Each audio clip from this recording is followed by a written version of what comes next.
Hello, good morning, student. I am Sunita Sharma, your economics teacher. Today we will do chapter number 6, class 12th, money, meaning, functions and supply. सबसे पहले we know about that meaning and evaluation of money. Meaning and evaluation of money यानी कि मुद्रा का अर्थ एवं विकास क्या है। मुद्रा का अर्थ क्या होता है, मतलब जो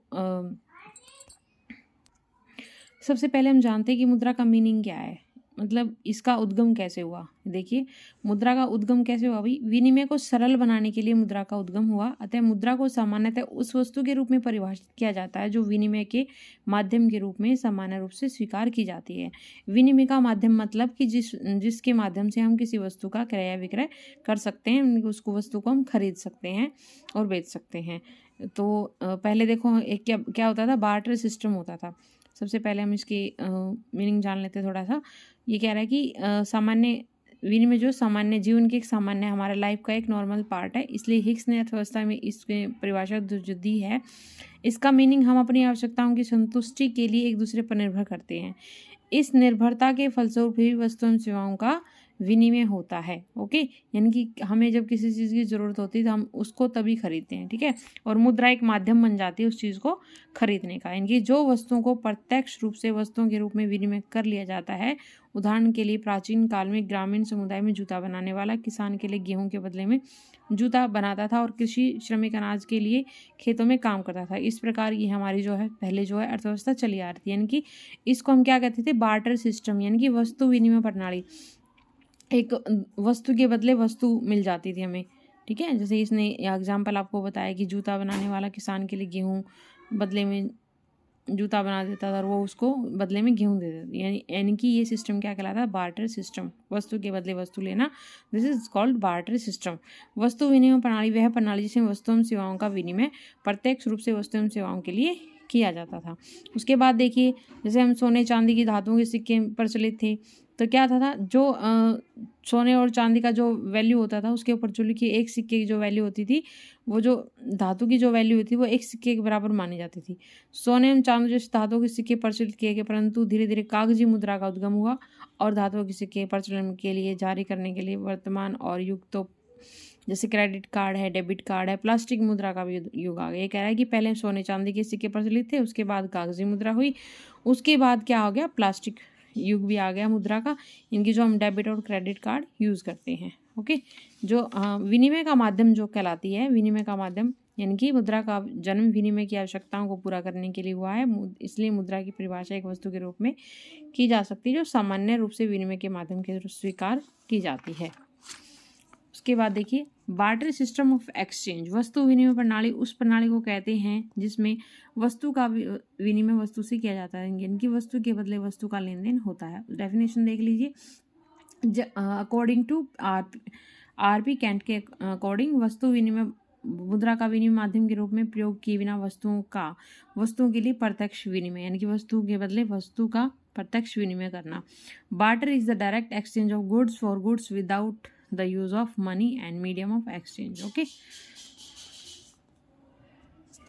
इसको हम कंसेप्ट ऑफ सीसी इकोनॉमी बोल सकते हैं। वही सीसी यानी कि वस्तु के बदले वस्तु मुद्रा, कमोडिटी इकोनॉमी। सीसी मतलब कमोडिटी, सी वस्तु उस वस्तु को कहते हैं जहाँ वस्तु का विनिमय वस्तु से होता है, जो हमने ऊपर भी पढ़ लिया है भाई। वस्तु अर्थव्यवस्था को वस्तु विनिमय प्रणाली कहा जाता है। वस्तु अर्थव्यवस्था उस अर्थव्यवस्था को कहते हैं जो वस्तु विनिमय प्रणाली का प्रचलन हुआ था। अब देखिए इसके लिए कुछ डिफिकल्टीज आई, ड्रॉबैक हुए। ड्रॉबैक तो हर चीज़ के होते हैं, ठीक है। तो हम ड्रॉबैक पढ़ेंगे। Drawback of the barter system. Drawback क्या था, आवश्यकताओं के दोहरे संयोग में कठिनाई होने लगी, ठीक है। आवश्यकताओं के दोहरे संयोग से, जो कि एक व्यक्ति किसी वस्तु की दूसरी आवश्यकता को संतुष्ट करती है, दूसरे व्यक्ति की वस्तु पहले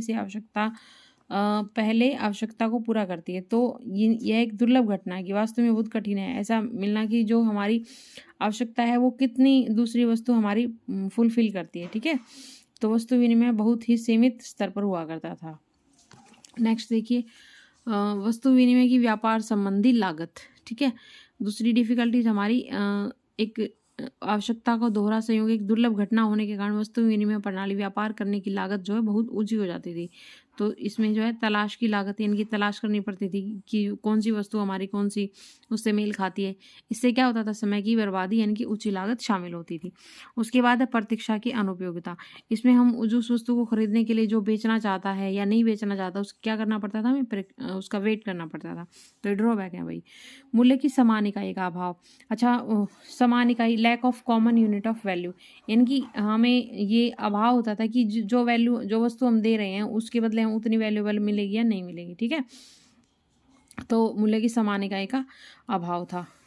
नेक्स्ट है भविष्य में किए जाने वाले ठेके या भुगतानों स्थगित भुगतानों प्रणाली का अभाव था, यानी कि फ्यूचर में जो भुगतान किए जाने उनका भी अभाव था। Lack of a system of future payment और contractual payment and deferred payment, यानी कि भविष्य में किए जाने वाले स्थगित भुगतान उनसे अभिप्राय जिन्हें तत्काल न करके भविष्य में कुछ समय के पश्चात किया जाता है। जैसे उदाहरण के लिए मजदूरी, किराया, लाभ, भुगतान संबंधी जो करार किए जाते हैं उन्हें स्थगित भुगतान कहते हैं। स्थगित किसे कहते हैं, जो भविष्य में किए जाने, नियर फ्यूचर में। ओके, उसके बाद है जब भावी भुगतानों को वस्तु के रूप में भुगतान करना होता तो निम्नलिखित समस्याएं उत्पन्न होती। वस्तु को चुनने की समस्या आती थी, विशिष्ट वस्तु की क्वालिटी की समस्या आती थी, वस्तु के बाजार में मूल्य की समस्या से बाजार अन्य वस्तुओं की तुलना में बढ़ या घट सकती थी। नेक्स्ट पॉइंट है हमारा धन या मूल्य की संचय की कठिनाई, difficulty of store of wealth of value.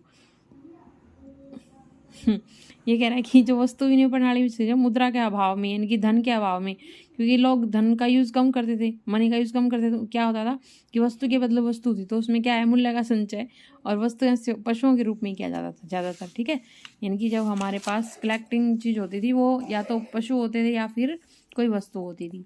उसके बाद 6 डिफिकल्टी आई इसमें मूल्य के हस्तांतरण की कठिनाई। अब मूल्य का हस्तांतरण क्या होता है, हस्तांतरण मतलब जब हम कोई वस्तु एक दूसरे स्थान पर भेजते हैं। Difficulty of transfer of value, transfer से समझ में आ जाएगा आपको। ट्रांसफर क्या होता है, एक जगह से दूसरी जगह पर सामान भेजना या मतलब, तो इसको हम क्या कहते हैं, हस्तांतरण करने में कठिनाई, एक स्थान से दूसरे स्थान भेजने में कठिनाई आई। उसके पश्चात है उत्पादन जीवन के लिए निम्न आवश्यकताओं तक सीमित हो जाएगा, जो अभाव है। बड़े पैमाने पर उत्पादन सृष्टिकरण नहीं हो सकेगा, समृद्धि विकास की धारणा केवल कल्पना बनकर रह जाएंगी। ठीक है, तो जो हमारी सीसी जो थी इनकी कमोडिटी टू कमोडिटी मार्केट थी, मनी थी, तो उसमें हमें ये डिफिकल्टीज है, वही 6 पॉइंट है डिफिकल्टीज के। Okay, this is very important chapter, ध्यान से पढ़ना और चैनल को लाइक शेयर सब्सक्राइब करना मत भूलेगा। आपके लाइक शेयर सब्सक्राइब करने से भाई जो बच्चे नहीं पढ़ पा रहे हैं वो पढ़ सकते हैं वीडियो से। ठीक है, उसके बाद देखिए डेफिनेशन ऑफ मनी, मनी क्या होती है। ठीक है, ये कह रहा है कि जो विनिमय का माध्यम मतलब जो हमने पढ़ लिया, फर्स्ट से ही पढ़ रहे हमें, मतलब जब चैप्टर स्टार्ट हुआ तब से ही पढ़ा है कि जो विनिमय का माध्यम का काम करती है तो उसको क्या कहते हैं, मनी कहते हैं। स्थगित भुगतान उन भुगतान जो भविष्य में किसी समय में किया जाता है। तो ये डेफिनेशन देखिए, मुद्रा की परिभाषा किसी ऐसी वस्तु के रूप में दी जा सकती है विनिमय का माध्यम स्वीकार किया जाता है और इसके साथ ही जो मूल्य में मापक और मूल्य की संचय का कार्य भी करती है। Money can be anything that is generally accepted as a means of exchange and the same as the act as a measure and as a store of value. Okay, तो मनी क्या है, जो मुद्रा के इनकी जो वस्तु के माध्यम विनिमय के माध्यम का काम करती है। उसके बाद देखिए लीगल एंड फंक्शनल डेफिनेशन और ऑफ मनी, यानी कि मुद्रा की वैधानिक और कार्यात्मक परिभाषा क्या है। करेंसी को आदर्श मुद्रा भी कहा जाता है क्योंकि इसके पीछे सरकारी आदेश या सत्ता होती है। हमारे पास 2 तरह की होती है वही, कानूनी तौर पर मुद्रा कोई ऐसी भी हो सकती है जो कानून द्वारा विनिमय के माध्यम घोषित, जैसे कागजी नोट है, सामूहिक रूप से करेंसी कहा जाता है, नोट और सिक्के हैं। तो कानूनी तौर पर तो मुद्रा है, कोई व्यक्ति इनके विनिमय माध्यम के रूप में स्वीकार करने से इनकार नहीं कर सकता है। करेंसी को आदर्श मुद्रा भी कहा जाता है। जो हमारे पास नोट होते हैं और जो हमारे पास सिक्के होते हैं वो एक लीगल मुद्रा है, लीगल मनी है, तो इसको स्वीकार करने से कोई मना नहीं कर सकता, ये कह रहा है। करेंसी को हम आदर्श मुद्रा भी कहते हैं, आदेश मुद्रा भी कहते हैं, यानी कि जो किसी के आदेश पर चलाई गई हो। किसके आदेश पर चलती है, मनी एंड जो नोट और सिक्के हैं गवर्नमेंट के, तो इसलिए कोई भी उनको स्वीकार करने से मना नहीं कर सकता, इसके पीछे सरकारी आदेश या सत्ता होती है। उसके बाद देखिए इसकी कार्यदी विनिमय का माध्यम है, मूल्य का मापदंड है, भावी भविष्य में हम फ्यूचर में जो है भुगतान कर सकते हैं। मूल्य की संचय का कार्य करती है, यानी कि कोई भी वस्तु है उसका हम संचय कर सकते हैं, इकट्ठा कर सकते हैं। ओके, ये देखिए मैं आपको थोड़ा नज़दीक से दिखा देती हूँ। ये वे परिसंपत्तियां हैं जो मुद्रा का कार्य करती हैं, जो इनके अंतर्गत करेंसी और मांग जमा को शामिल किया जाता है। निकट मुद्रा परिसंपत्ति क्या होती है? जो मुद्रा का कार्य नहीं करती परंतु उन्हें अल्पकाल में ही मुद्रा में परिवर्तित किया जा सकता है। उदाहरण के लिए बैंकों के निश्चित समावधि जमा खाता। ओके, उसके बाद देखिए इसमें विस्तृत परिभाषा, मुद्रा की संकुचित एवं विस्तृत परिभाषा। तो ये हमें दी हुई हुई जो क्या कह रहा है कि ये मूल्य का संचय, विनिमय का माध्य है और सत्कृत भुगतानों का मान है, जो हमने ऊपर पढ़े थे, ये वही है। उसके बाद कह रहा है कि मुद्रा की विस्तृत परिभाषा के रूप में मुद्रा के अन्य घटक जैसे बैंक या डाक खानों के पास भी जो हमारी जो मनी सेविंग होती है, ठीक है, जैसे जो बैंक है और जो डाक खाने हैं वो हमारे क्या करते हैं, मनी को सेविंग रखते हैं, तो ये उनको सेविंग रखने का माध्यम है। तो मांग जमा चेक द्वारा हम निकाल भी सकते हैं। और निकट मुद्रा परिसंपत्तियां नियर मनी एसेट कहलाती हैं। अतः निकट मुद्रा से उस परिसंपत्ति जो मुद्रा का कार्य नहीं करती परंतु उन्हें अल्पकाल में मुद्रा में परिवर्तित किया जा सकता है। कैसे किया जा सकता है? जो हमारे बैंक में जो खाते होते हैं वहाँ से हम चेक दे के पैसे निकलवा सकते हैं ना, तो ये वो कह रहा है। उदाहरण के लिए बैंकों की निश्चित कालीन जमाएं, मुद्रा परिसंपत्तियां, निकट मुद्रा परिसंपत्तियां मिलकर मुद्रा की विस्तृत परिभाषा की रचना करती हैं। उसके बाद देखिए according to narrow definition of money, मुद्रा क्या होती है? करेंसी और जो हमारी मांग जमाएं हैं, ठीक है, इनसे उन परिसंपत्ति जो मुद्रा का कार्य करती हैं। उसके बाद देखिए मुद्रा क्या है? मौद्रिक परिसंपत्तियां प्लस निकट मौद्रिक परिसंपत्तियां। ओके, इनसे अभिप्राय उससे है जिसे हम बहुत कम समय के नोटिस यानी कि शॉर्ट नोटिस पर मुद्रा के रूप में परिवर्तित कर सकते हैं। यानी कि फिक्स डिपॉजिट जो होता है उसे हम नीड्स होने पर निकाल भी सकते हैं, ठीक है, ये तो आप सबको पता होगा भाई। उसके बाद देखिए भाई क्या है, ये हमारा है क्लासिफिकेशन ऑफ मनी। उसके क्लासिफिकेशन ऑफ मनी में देखिए क्या है, फुल बॉडीज मुद्रा, पूर्णकाय मुद्रा और प्रतिनिधि पूर्णकाय मुद्रा। फुल बॉडीज मुद्रा का संबंध किससे है? जो मतलब जो सिक्के पर जो वैल्यू अंकित होती है, यानी कि 2 रुपीज़ का सिक्का है तो उस पर 2 रुपये लिखा हुआ है तो उसका क्या है? वो पूर्ण मूल्य है, ठीक है, ये बताना चाह रहा है ये। उसके बाद क्या है? प्रतिनिधि पूर्णकाय मुद्रा, यानी कि इसका संबंध कागजी नोटों से है, जो कागजी नोट का पूर्ण रूप से स्वीकार की जाती है। यानी कि जो एक मतलब जो कागज पर जो नोट छपे होते हैं, जो जैसे 10 रुपीज़ है तो उस पर 10 रुपीज़ लिखा होगा, ठीक है, उसका पूर्णकाय मुद्रा हो जाती है वो। उस कागज जिस पर नोट छापे जाते हैं उसका कोई बाजार मूल्य नहीं होता है, वो मूल्य होता है जो उस पर लिखा होता है। यानी कि 10 रुपीज़ लिखा है तो 10 रुपीज़ ही होगा, 100 लिखा है तो 100 ही होगा। ओके, यदि उस पर नहीं लिखा है तो उसका कोई भी वैल्यू नहीं होगी, ये कहना चाह रहा है।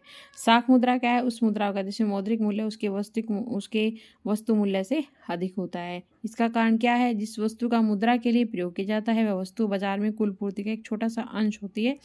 इनकी वस्तु का बाजार मूल्य मुद्रा के मौद्रिक मूल्य से बहुत कम होता है। भारत में 1 रुपये का सिक्का जिस धातु का बना हुआ है उसका बाजार मूल्य 1 रुपये के सिक्के से मौद्रिक मूल्य से बहुत कम है। यदि ऐसा नहीं है तो लोगों के सिक्कों को पिघलाकर उस धातु के रूप में बाजार में 1 रुपये से अधिक में बेच सकते हैं। ये कह रहा है कि जिस चीज़ से मुद्रा बनाई जाती है ना, जो मूल्य है उसका, जो बनाने में जो मटेरियल हुआ है वो उससे कम वैल्यू का है। अगर ऐसा नहीं होगा तो ये कह रहे हैं ना भाई, अगर हम 1 रुपये के सिक्के की ज़्यादा धातु की ज़्यादा वैल्यू होगी तो लोग क्या करेंगे?